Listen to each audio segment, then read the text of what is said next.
Hello and welcome to another special edition of the Drew Johnson Experience. Today we are finally getting Project RAV4x4 off-road to see what it can do. But it would be kind of pointless just to put this off-road without any meaningful competition. You wouldn't really know how good it is off-road. So I've decided to pit it against another 90s SUV with a slight lift.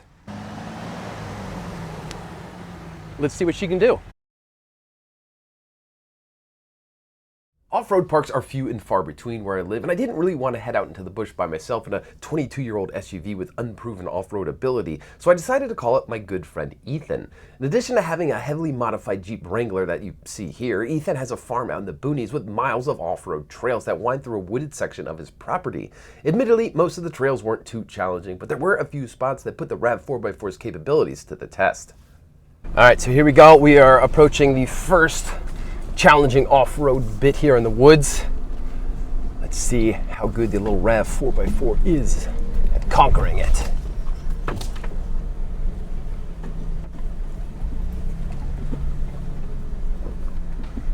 All right, not much work for the Jeep. Let's see about my little Toyota.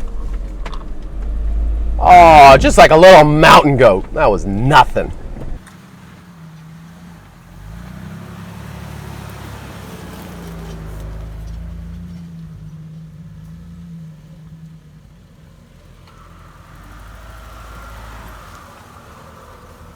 All right, now we are coming up on a legitimately tricky bit, uphill through mud over a log. It's going to be tricky. That Jeep's got front and rear lockers, sway bar disconnect. I do not.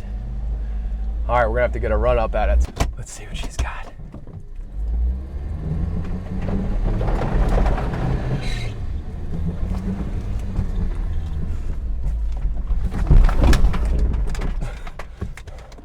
Didn't make it over. All right, a little hung up.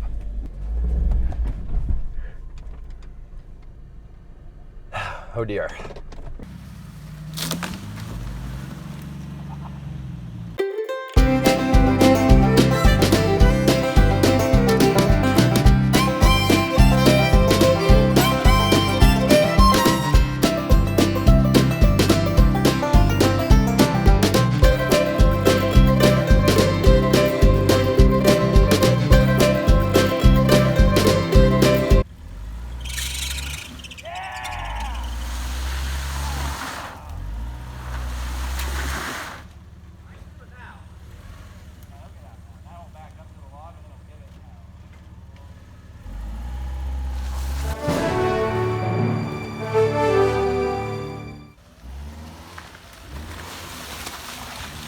After freeing my beached RAV4x4, we continued meandering through the woods looking for one last challenge. We found a hilly section with a stream in the middle, and the RAV4 trundled right through it. Again, I know it wasn't exactly the Rubicon Trail, but keep in mind I was driving a 1997 Toyota RAV4 that I modified in my own garage.